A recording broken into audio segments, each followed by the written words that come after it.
Midnight Ramen is a minimally edited, live recorded podcast that takes place at midnight. Although Michael may not be consuming food, it's time to get your bowls out. It's chow time.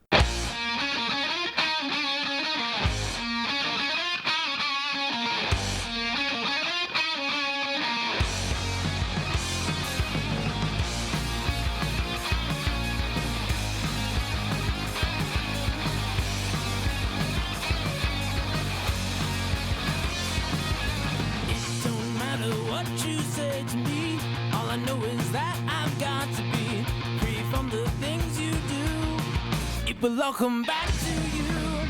Break stride, sailing me. Free falling, choose my enemy. Free from the things you say. It will all come back someday. Good evening, gamers and other folks like. I hope y'all are doing good tonight. You are listening to Midnight Ramen with me, Michael. If you want to watch this live, you can go to twitch.tv/MeltLakeOriginal. Where not only you can watch this happen live, you can interact in the chat, you can change how this show goes. You won't show up on stream because I don't trust that. But yeah, you can not only watch this happen live,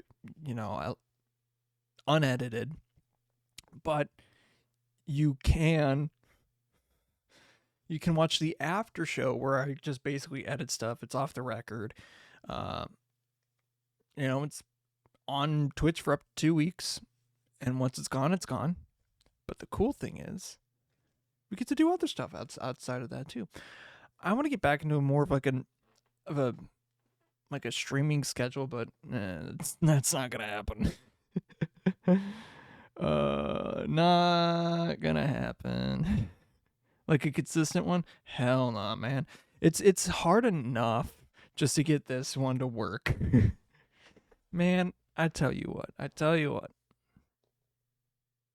All my stream right now is angry at me. We're making like the I don't know what they want. I don't trust that shit. But once it's gone off of Twitch, you can still watch us on YouTube. It's going to be edited. Currently, it's going to be on my main thing saying Melted Lake Original. But I think starting episode 50, it's going to be on its own separate channel, because I think that's probably the way to do it. Like, I'm going behind inside baseball here. I think search engine optimization, I need to basically do that.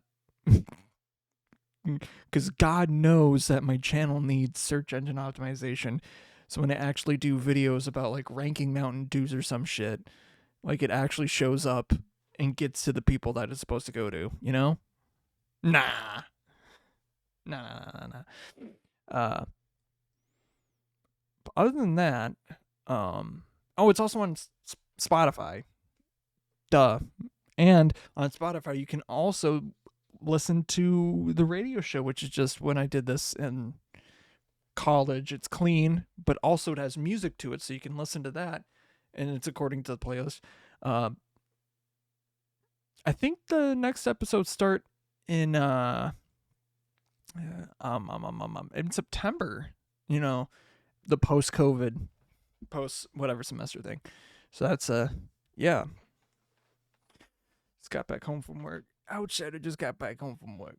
Why is my phone has never... Oh, that's why, because it was on Allen wrench.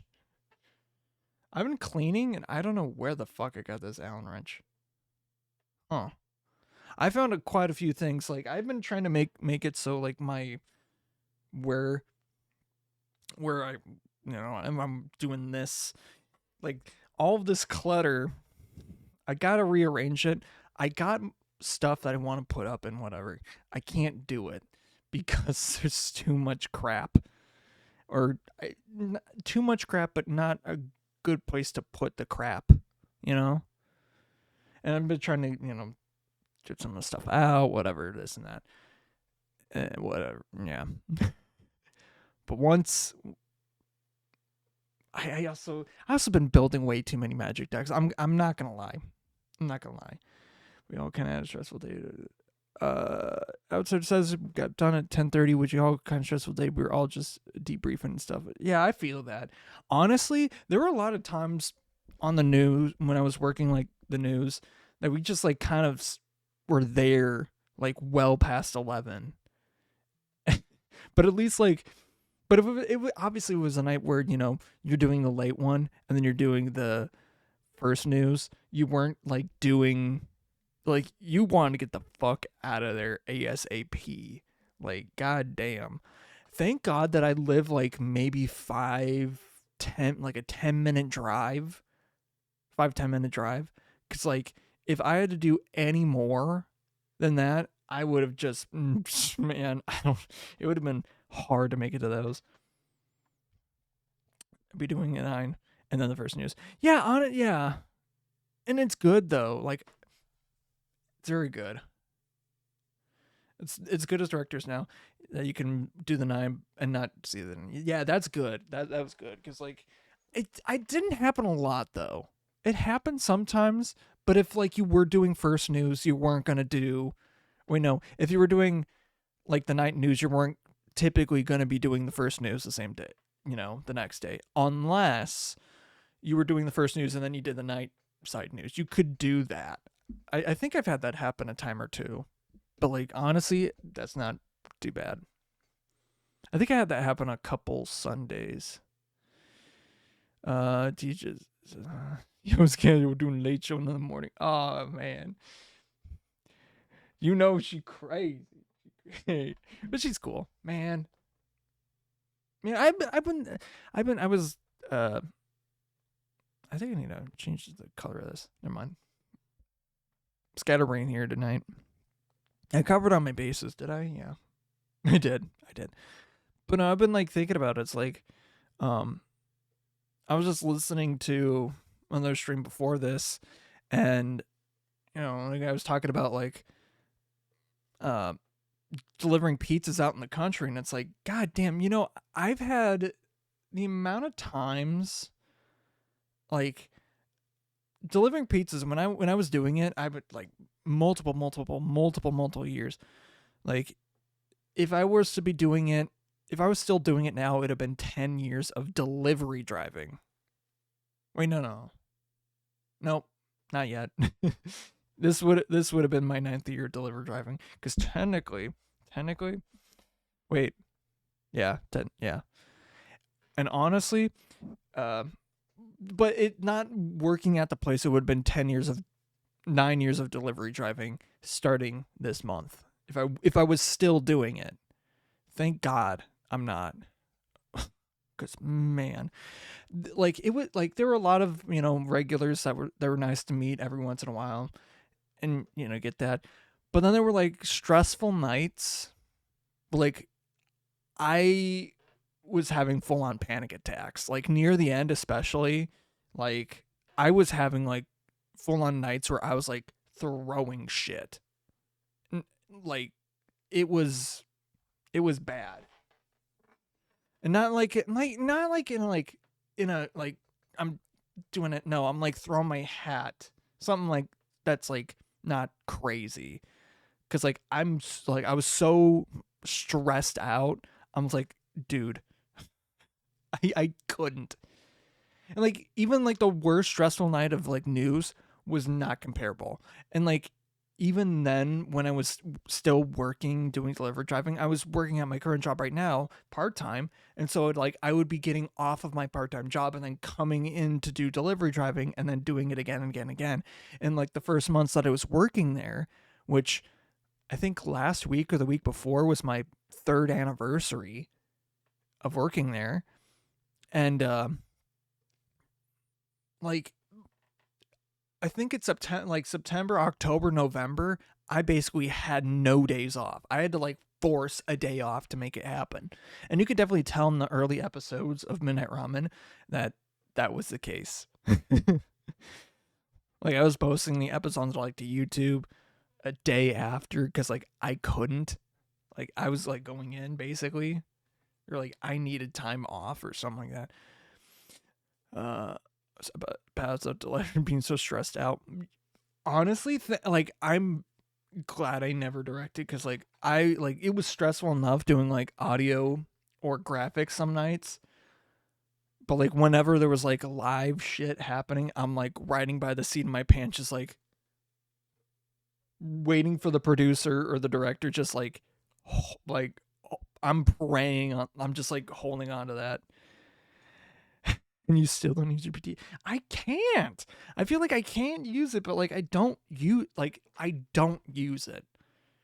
But I have, see, the thing is, I have PTO, but I also have like granted days, and they just refreshed like early, like the beginning of like a month ago, like literally a month ago. So it's like, yeah, it's way easier. That's what it's like. It's way easier now. The only reason it was bad because one of the anchors waits 5 minutes. Oh, I already know who it is. You don't even have to, like, I know exactly who you're talking about. But it also could be someone else. You know, honestly though, yeah, it could be exactly what we're thinking of. But I'm nah. And especially those stressful nights were because of certain anchors, but it's also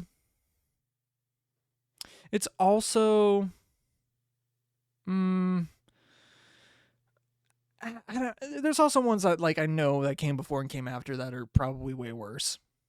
Like the one that I'm thinking of, like there's like they sometimes do it on the wire, but they're really good at it though. It's like really good though. Like there were nights where like almost 30 seconds to when we get the video and it's working. Like, and it could be like almost like worthy stuff. I'm like, yeah. I'm like, God damn, how do you do this? Like, absolute mess of a human, but god damn, what an absolute mad lad. But yeah. But let's not get into the nitty gritty. But like, I think when I was delivering pizzas, there was a lot of old people, and thank God it was mainly in town, because like in town you wouldn't get as many tips, and there would be a lot more old people. So like doing like a less than 5-minute drive in town, there and back, essentially, and getting like maybe $2 as a tip is absolutely fine. But when I'm going out in the country 30 minutes and I have to like basically align the planets just to get all these deliveries to work, I'm hoping for some shit. Because like, man, I don't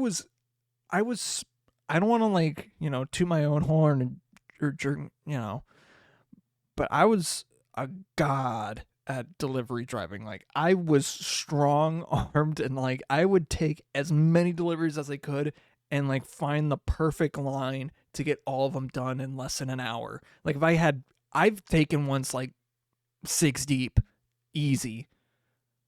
Like, and I will be sitting in the car. If it's like in the summer, I will make sure that like I keep that temperature like a little warmer because I want to make sure that the food is actually warm when they get it. Like in the winter, obviously I'm cranking that shit. Like I've definitely done it where I'm like wearing probably like a t-shirt in the middle of winter. And the food, honestly, like I got kind of sick of the food, but like also at the same time, it's like the food was still good. But yeah, I don't want to give like specific examples of it. I know there was one that I would always do. She always ordered like a chicken thing, like kind of late into the night, but she'd always give like like $15. Not like as a total. I think the thing was like maybe 10, 11, but she'd always probably give me like 15 and call it good. Maybe get $1 or $2 pack, but like honestly, like those were fine. And she was like, if it was like a little bit later, she's like, they absolutely fine. Take your time. Or if like I need to take someone home, because like we had that, where we had workers like high school kids or people that couldn't drive, and I had to drop them off at their home, And I would kind of do it when I was on the clock and whenever with the delivery vehicle. As long as they're in town, I mean, it's easier that way. Or wait till I get done off of work, and we had quite a few of those, quite a few. And I don't want to like give specific names. I think I'll talk about one a little bit later because I got a story apparently about them. But yeah, it was really fun working there though. Although again, I had a lot of stressful nights, like a lot of them.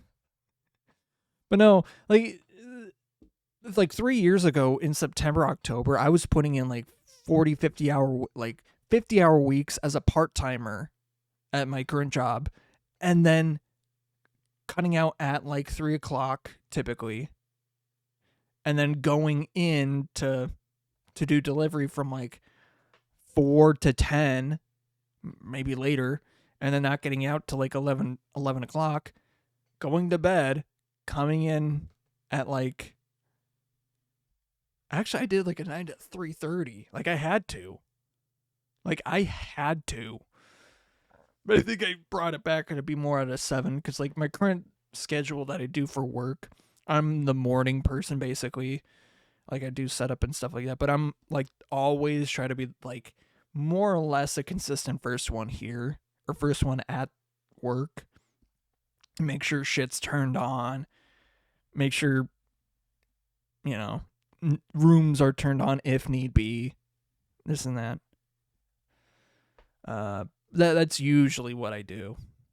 I think today wasn't too crazy. I mean, we had one room, so basically, like, I have a fucking gripes. I have gripes already, but it's not with the group or anything like that. But man, so I'm not pointing fingers.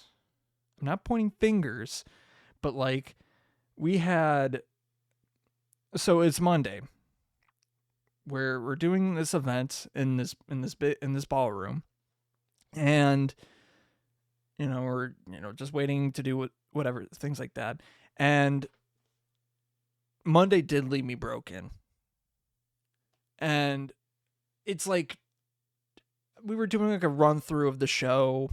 It's 1 to 5 p.m. And in the middle of it, what am I, what's the, like, not manager, whatever. It's like gets a message from like sales like, hey, we're doing this room flip tomorrow night after the event. And we basically have to flip it for the next day.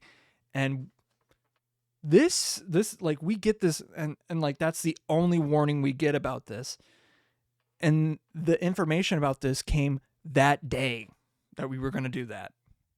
It's like, so you gave us literally a day warning, so now we have to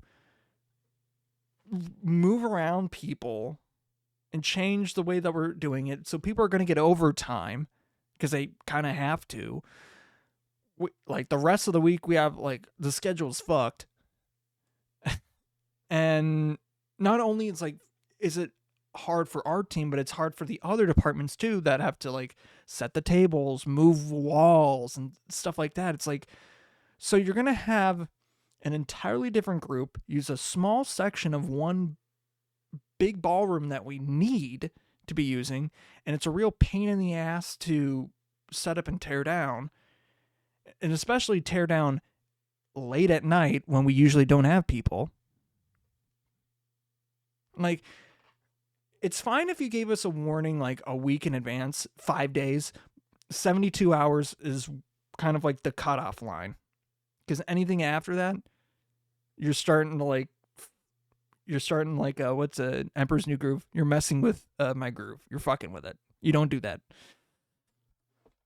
And like the whole, like, I didn't want to feel guilt tripped yesterday to like not help, but it's like, well, I could help the squad set it, like, do this flip, but I also kind of want to be in the morning so that way there's someone there when other things happen, like, oh, there's like a need or something that needs to happen very early on. And of course there was. So it's like, I'd rather be there in the morning, even though someone already is there. I'd rather be there in the morning when something's needed rather than, whatever. My string froze on Twitch. I don't, is it all right? I think it's fine. I don't need to see this. But, oh yeah, it's absolutely fine. It just froze on my screen. Whatever.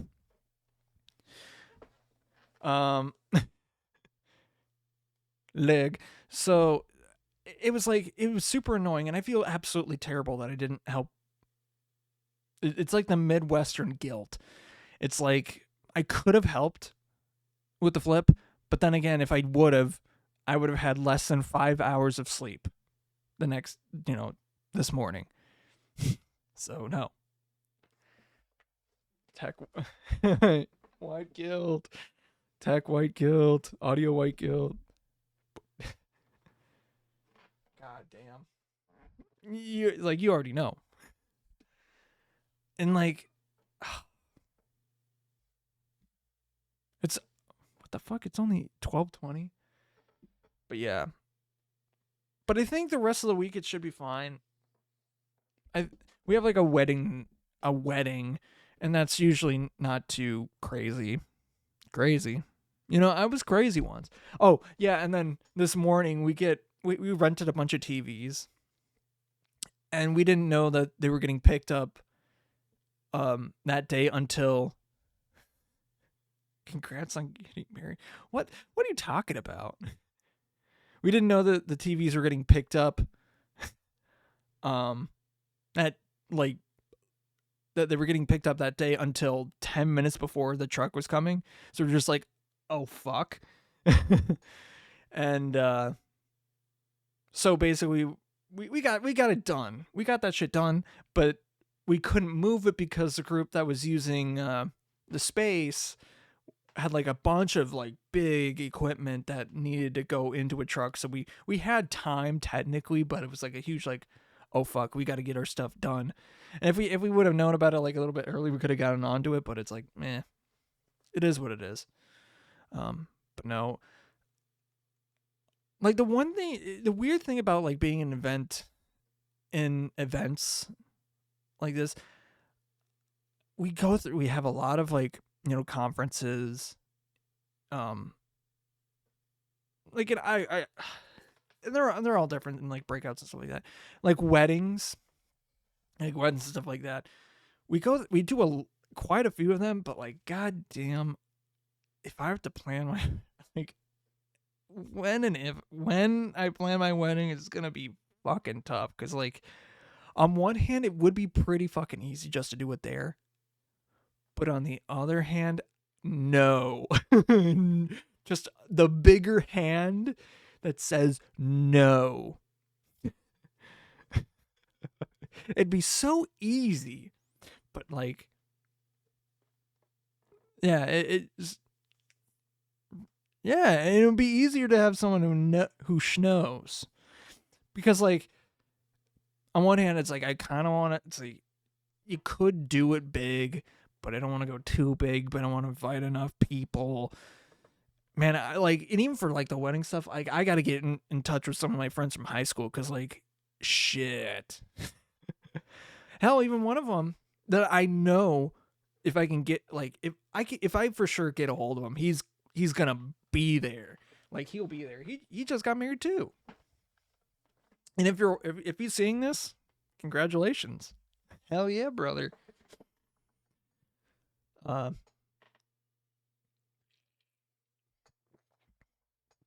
Weddings are difficult and completely. Yeah, and they're so flexible. Weddings and how difficult they are complete. I can't read. Weddings and how difficult they are is completely up to you and your partner and stuff. That's true. And flexible. Yeah. Yeah, because like with the outsider's wedding, like well, like even for the rings, like you had a ring and your wife has a bracelet or amulet, something like that. That's And like when I heard like she has that, I'm like, huh, cool. That's like that's interesting. Bro, just be mutually exclusive. No need to. Oh shit, things go south. Just don't let things go south that easy. Yeah. I'm like, and honestly, like, I went to a lot of weddings last year. I don't think I went to any, no, none this year. I think, yeah, I haven't really gone to many, no, I haven't really gone to many this year. Also, like, yeah, where to plan it, you know? It's crazy too because my girlfriend's right here and she's listening to this exact conversation. So it's like,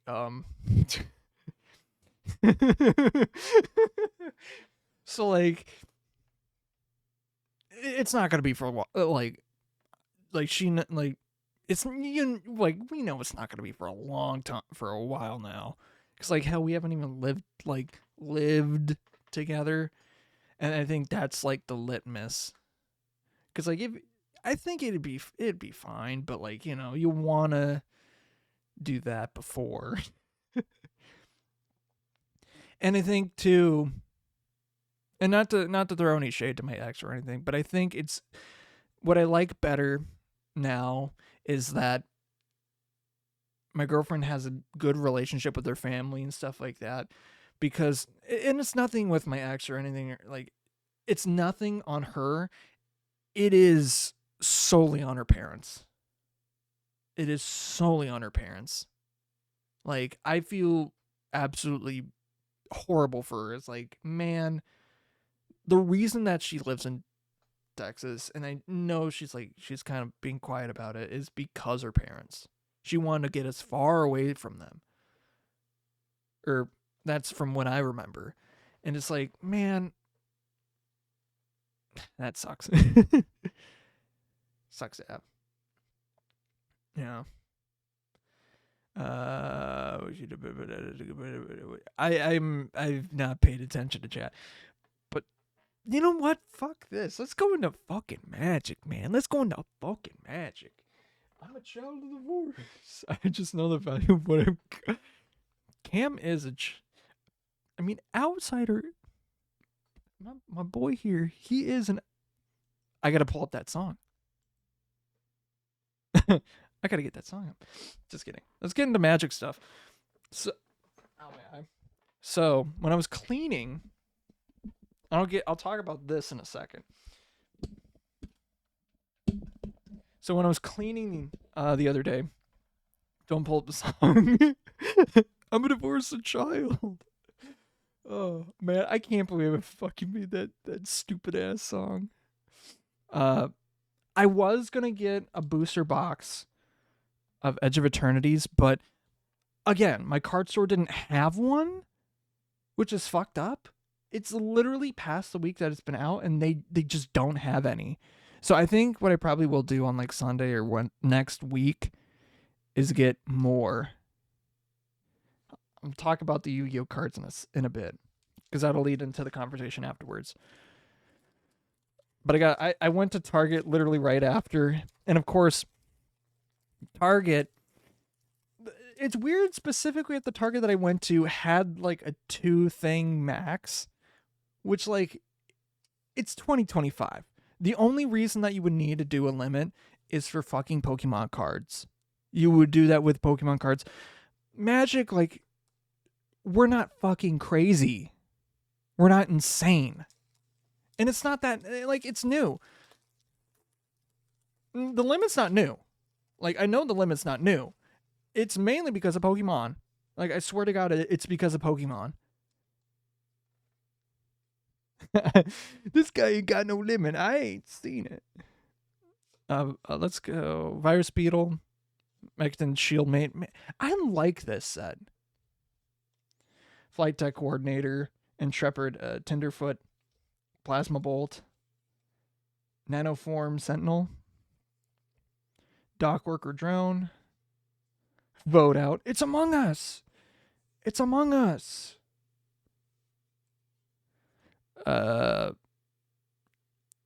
use social engineering. Mechaton assembler. Invasive maneuvers. What do we got here? Oh, we got space-time anomaly. Target player meals equal to your...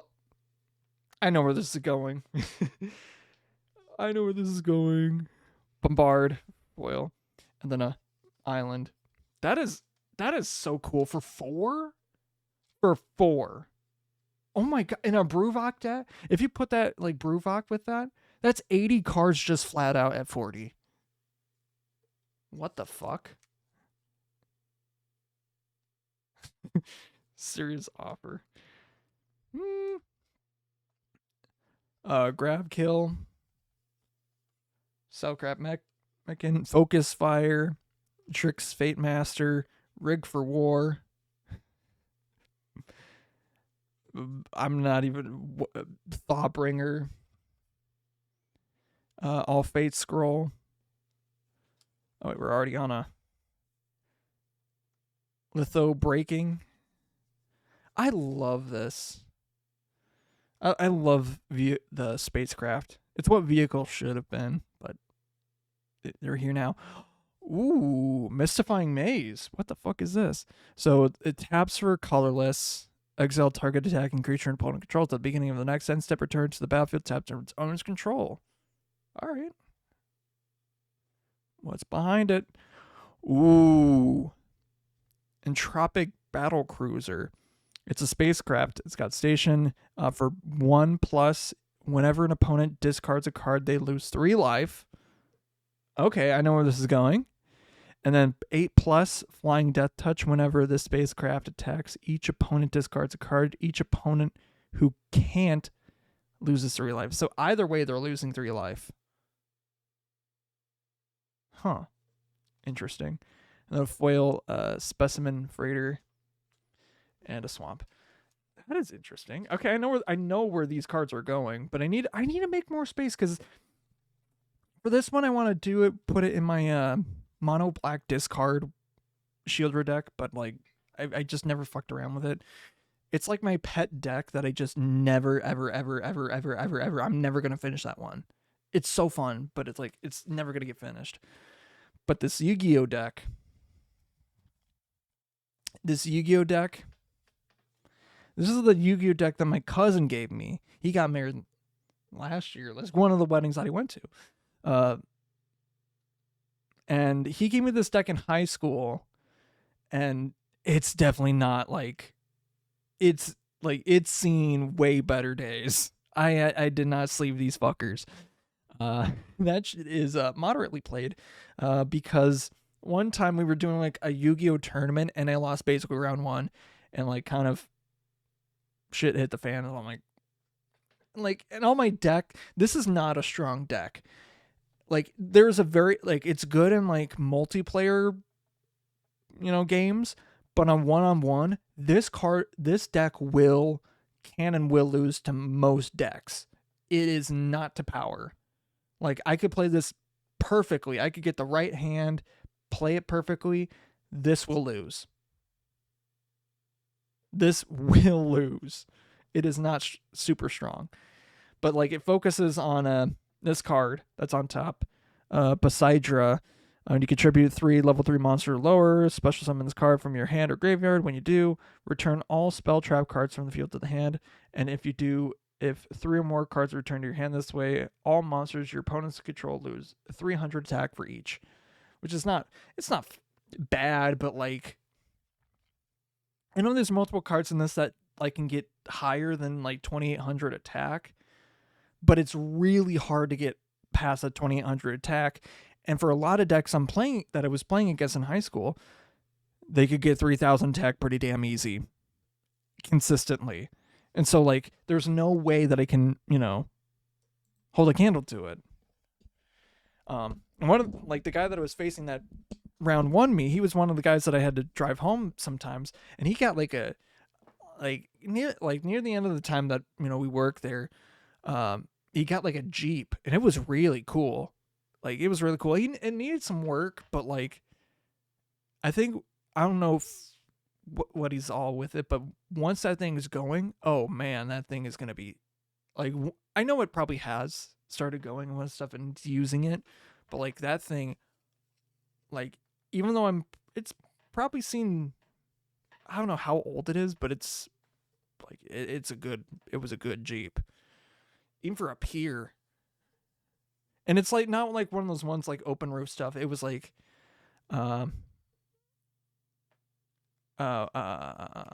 what's it called? I don't know. Put a fake return. I don't really want to do sign cards yet. I'm not at that level, you know. So when am I getting a master dual stream with you, Mr. League? Man, shit. I don't know. Like, I just like if we didn't like dual master, fuck, I have it up here, master dual. I'm just letting the computer go. Like, it's literally how that thing goes with a rogue deck. A lot of those decks, I just let them go. They do their own thing. And I feel like Yu-Gi-Oh! Here's the thing about like card games. So like Yu-Gi-Oh! Is, I feel like, the hardest one to learn because you got to know your deck inside and out. Like Magic, it has is incredibly steep learning curve. But once you know what you're doing, it's it's easy. It's not hard. Yu-Gi-Oh! On the other hand, I feel like is way harder. Like, you got to know how your deck works. You got to know how it plays. You got to know what your opponent's deck either works or exactly what things they're playing, or you're fucked.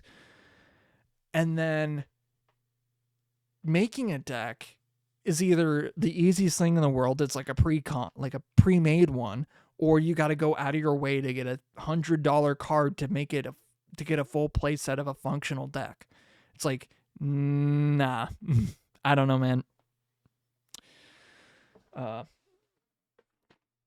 like, if you get like I feel like the easier the deck and the more modular it is, it's a lot less forgiving than Magic. Like Magic, you can kind of take things back a little bit, or like it'll like, once you know you fucked up, it's like, okay, here's how you do it next game. Where like in Yu-Gi-Oh, it's like, you fucked up, you can't undo this. Too bad you lost. Or like in Magic, like, oh, you misplayed it somehow, but you'll be fine. Come back next turn, you can do this correctly or do it better. But like with Yu-Gi-Oh, you misplay a card once, that's the end of your game. Yeah. Low level Yu-Gi-Oh is like a legacy Magic. Yeah. But I feel, don't fuck up then. It's like, okay, I can't, like, when the game is when Master Links is telling me, or Master Duel, sorry, Duel Links and Master Links are like literally fucking right there. It's just, but when the game is telling me, oh yeah, you got something you can do. You got something you can do. Do you want to do it? And it basically has a big button that says, like, you're already on and you accidentally sneeze, you're doing it, compared to smaller button, although they're the same size. Smaller button that you have to move over to make sure that you press no. Yeah, it is a learning your timing things better. But it's like, yeah. And I'm not like saying in a coping way either, but like, it is a lot less forgiving. A lot less forgiving.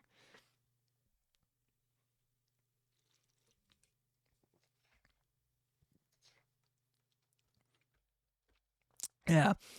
But I think, like, I have a shit ton of Magic. I have way too much Magic. I have some Pokemon cards, and I'm like, I don't know how long ago, I was looking at some of my old, like, when me and my sister were kids, we collected Pokemon cards for a while. just looking at the binder with like all of the good shit in it. I'm like, ugh. Some of the cards, and of course they're not graded because like we were kids. There's some of them I think if we got them graded, it would be pretty good, but yeah.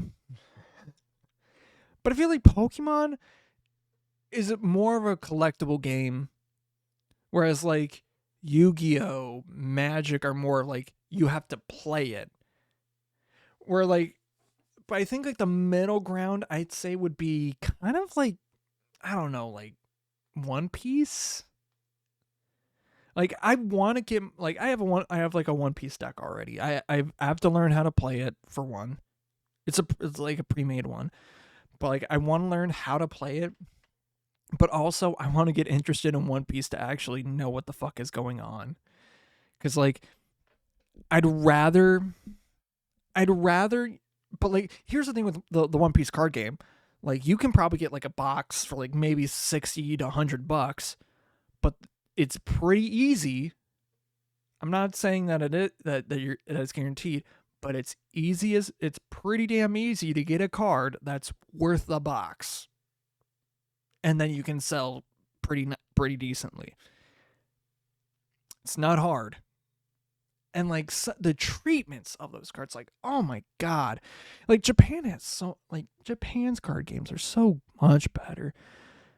And you could tell, like, with Magic sets when they're printed in the US and when they're printed in Japan, but, like, when you can tell, you can tell. Like, that's why, like, in 2020, I think it was, like, more, like, US stuff because the foils were so bad. Although I think that could have been a Japan thing, but it was also the pandemic, so what can you do? It's so great, though, that we're moving away from, the Pringles. Oh my god, like Commander Legends had that real bad, but if you get one that's like in a good condition, I think Etch is like basically was the way like the alternative foil, but like it was a lot more flat. But you can tell that it's Etch because it feels heavier. Oh man. You weren't wrong in terms of quality. Like I bought an ETB of Destined Rivals and I thought the cards were fucking fake. I mean, they could have been. I mean, I feel like with Pokemon, it's super easy to, like, either they're gonna be like they are real, or they're like definitely fakes. And I wish, because I don't think there is like Pokemon machines around in the area, but like I want to go like searching for like some stuff. Like I do want to collect. Like I do want, hell, like I have like again, another game I have decks that I can use and play with. Like, I just want to. I love playing card games. But, yeah. No, don't do that. Don't do that. Oh, wow. Ooh. Ooh. I like had a good crack there. Oh, that reminds me. So this will give outsiders some PTSD. So one of our directors, back when we were both working there, one of the things that he would do, and I feel like I've already talked about something along this line before, but he would like crack his back, like it was audible, like so audible, like you could hear it in the next room, man. It it was bad. We thought like one day he was just gonna like get up, twist, and then that's it. That's it. And I wasn't able to do that sort of stuff until I turned like 23. But I feel like the minute I turned 23, that's when like all of a sudden I gained the ability to do it. I was like, ah, shit. And that's about the time that bitchy, huh? I mean, what's my age again? What's my age again? Why is my finger black? Got like some smudging on it.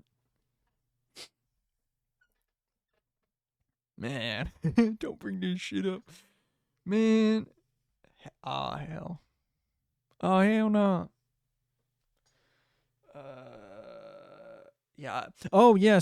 Going back to Magic, I made over the weekend. I don't know when exactly the time frame, but in the span of less than 24 hours, I made 3 decks, or I finished 3 decks. Not from like scratch or anything like that, but I finished 3 decks. But if we're saying in a span of 48, I finished 4.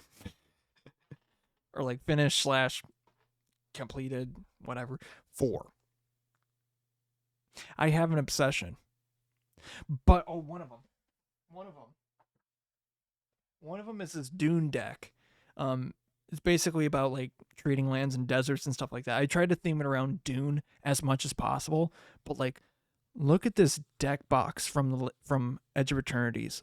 Oh my god, it's spot on. I don't have the land in this deck because I didn't pull it, but like, oh my god, it's so like the flavor of it spot on, and like his ability, like Hazaron, Shaper of Sand, basically. Let's go to the cam, the pack cam, but like Hazaron, Shaper of Sand. It's got Desert Walk, so you can play desert lands from your graveyard.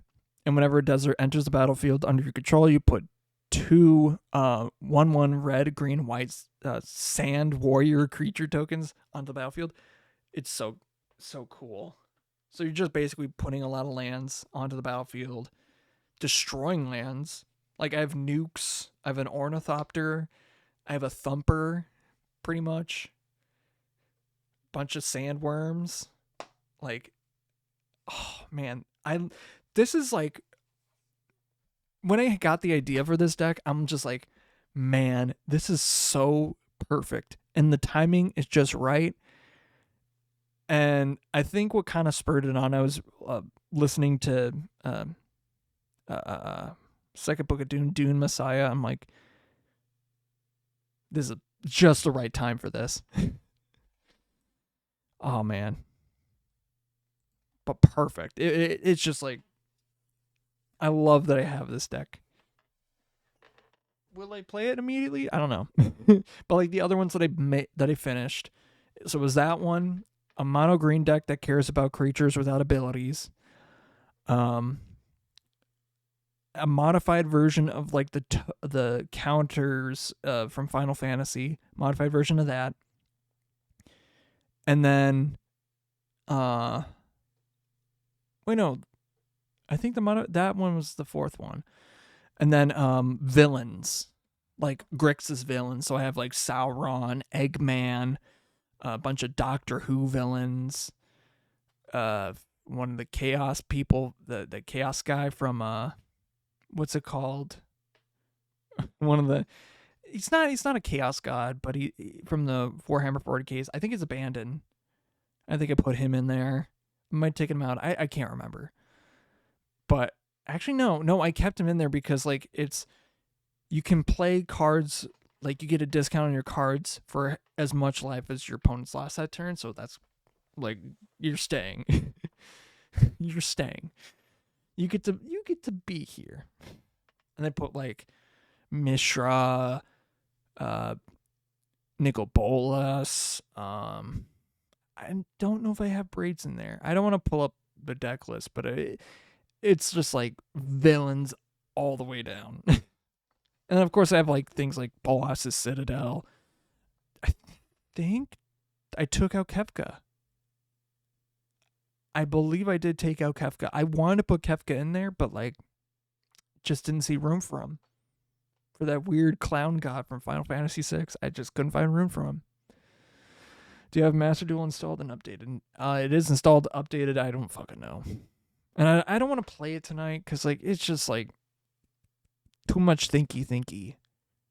Too much thinky. Like Yu-Gi-Oh makes my brain want to work. That's not right. I don't want to do that.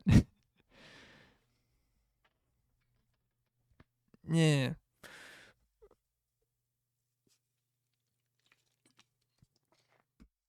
Let's get back to actual stories and shit.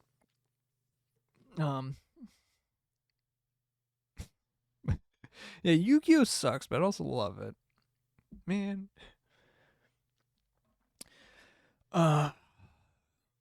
What was I want? What I want to talk about? I don't really know. I'm still stuck on the card shit. Okay, I think today I gotta discuss it with my family because my family wanted to actually go see Naked Gun and wanted to see my reaction for it. But I think today is the right day.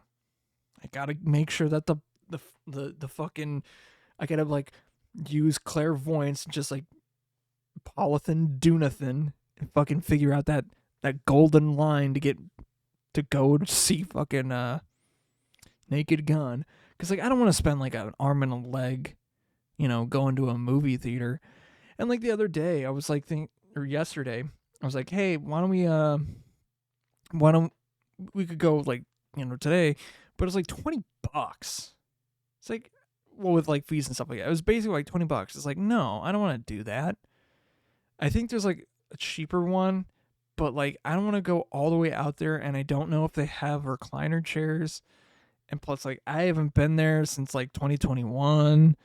It's like, and I was already home by the time that like I got like, hey, we could go to the one at 6:30. It's like, well, I was there. I was in that area for reasons that I will not talk about. Actually, yeah, I already have. I get some magic cards and and the deck boxes. Like I got some more deck boxes. Oh my god, like I got this one. I have like a Dryad deck that I'm making. Oh, this is like it's I don't like Ultimate Guard. I really don't. And there's like some recent shit that they did that was weird. I can't remember. But I don't like their deck boxes as much as like, shit. As a game genic. But when they have so much better cards. But like this is like, oh man. These are so good. Who's the motherfucker trying to step on Infinite Tokens? Who's the motherfucker trying to step on Infinite Token? I don't know who was the guy trying to step on Infinite Tokens. Is it me? No. I have Infinite Tokens. I might have fucked up on one of them, and I still can't erase it. But that shit's not coming out. But I also got this one for the token deck, so I can actually put like tokens in this one. But I have the deck in here, so that's pretty cool. I need to sleeve it. I got one for an exile deck that I'm building. That's why I'm asking. I couldn't remember which company was trying to compete with them. I don't know. Infinite tokens are great. And like the person that like owns the company or something like that is a teacher. So it's like and like running the company is not like their full-time job or something like that. I think it is now or something. I don't really know. But like they're yeah. I don't know. I just love this.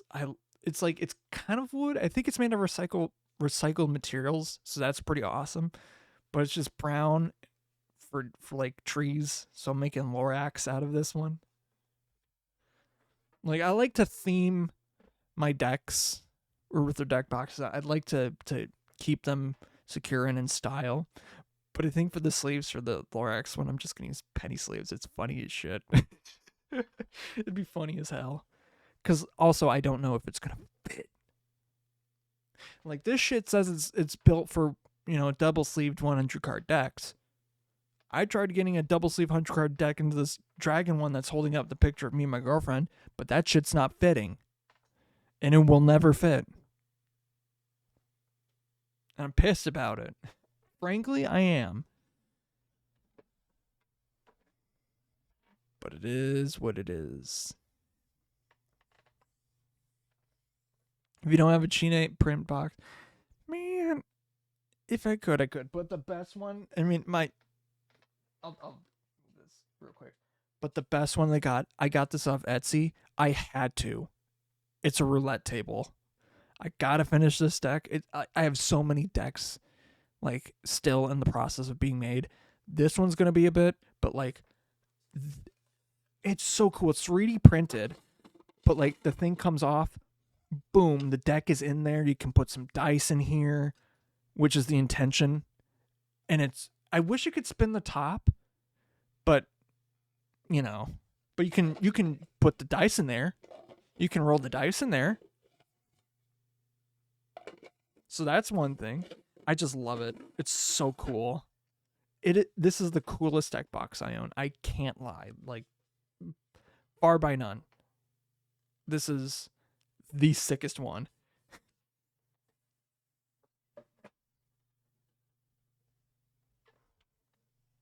And I got there around the time that, I think that's right after we got back from Vegas. It's like, I had to get it. It was just so cool. It doesn't have a ball in it because I don't have a ball. But like I can roll dice in it. Again, that'd be fun. But yeah, well, hell, it was even my cousin that got me into Magic in the first place too. Like the same cousin that gave me this Yu-Gi-Oh deck got me into Magic. Like, 'cause it was because of him and his friends, who are kind of also my friends too. Which, weirdly enough, I don't know how the hell they didn't get me into Magic earlier though, because like I knew a lot of them in like middle school and stuff like that before my cousin knew them. So it's like, what the fuck? Friends. It's a show. I had a classic Yu-Gi-Oh story my uncle gave me and my brother his cards, and the rest was history. My uncle gave me some of his Magic cards. I still use. Like, I was digging, like I was cleaning some stuff out, and that's how I found the Yu-Gi-Oh deck, but amongst like a bunch of other cards and stuff like that. What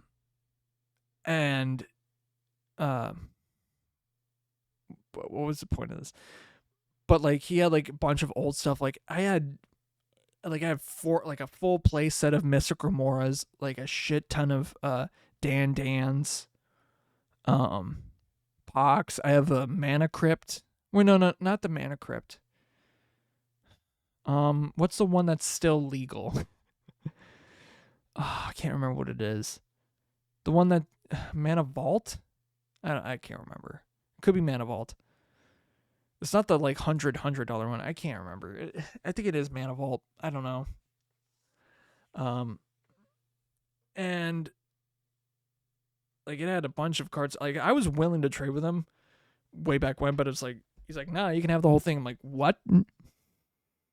So I brought home like a few boxes or containers of just Magic cards.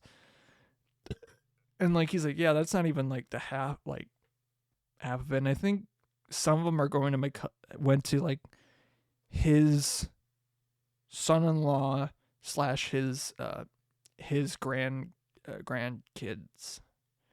because I think they still play, and because we're planning a family like get together with my grandparents' celebration of life and stuff like that.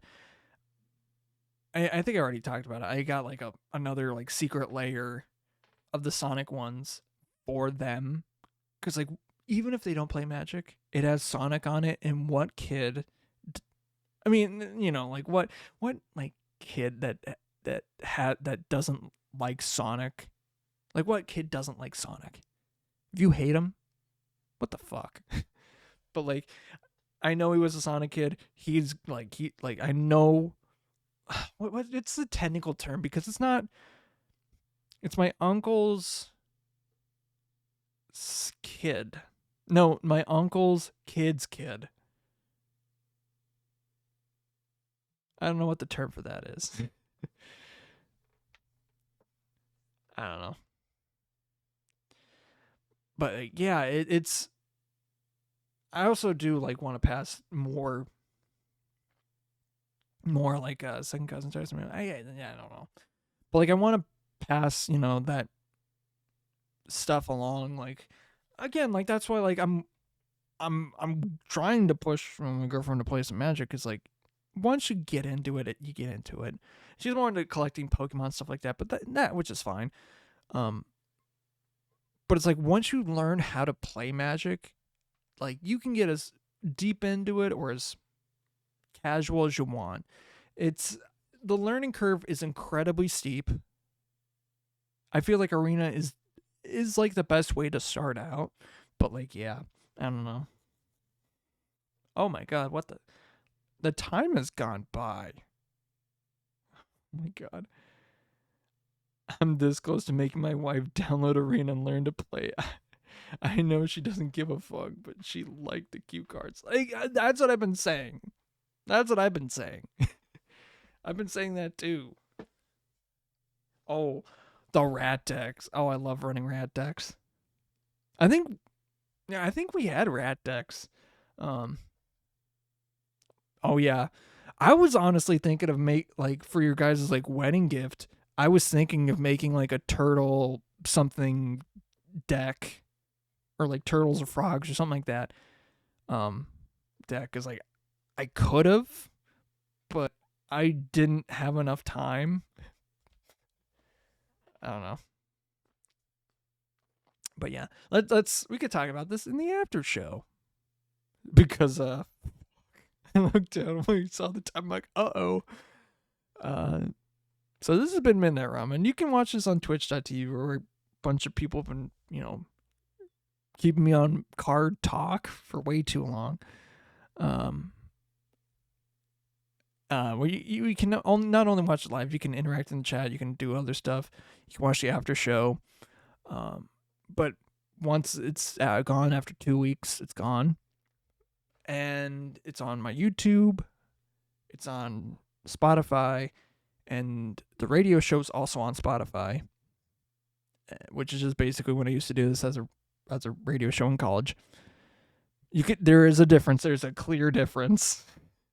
There's a clear difference. Like the wording on it, on the logo, is like so obvious. It's a 5-year retrospective. But yeah. Damn. And now I'm thinking about like the first couple episodes.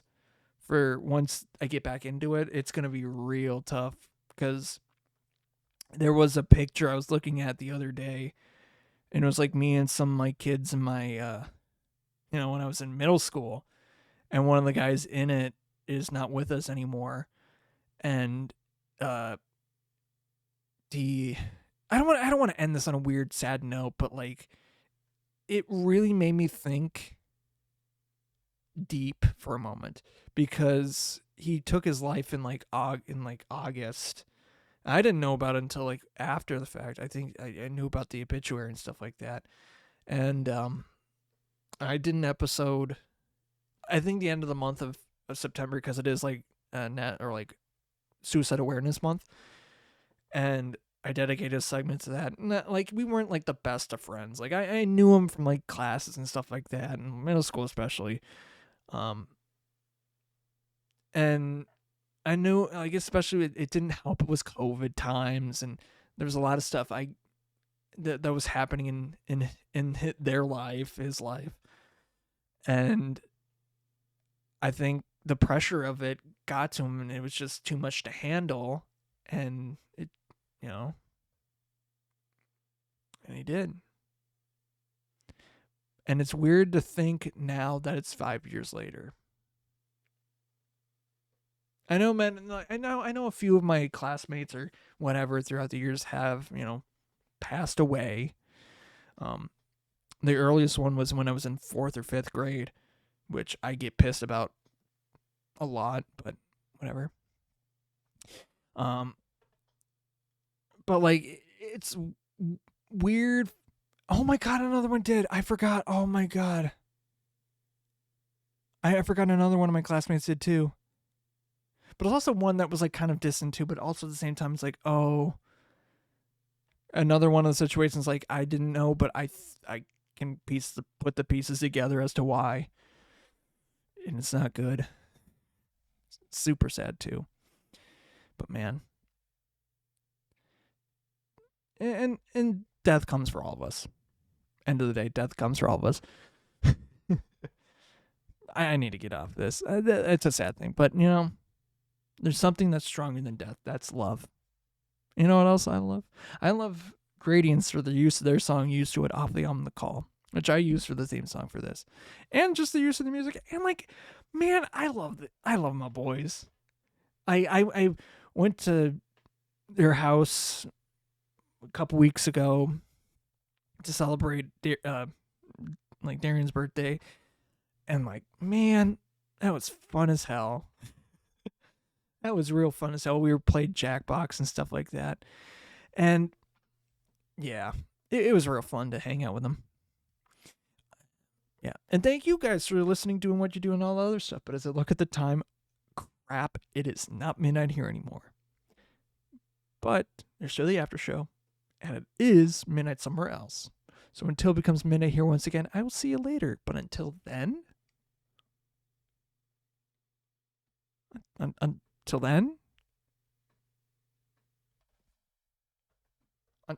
then, bye-bye.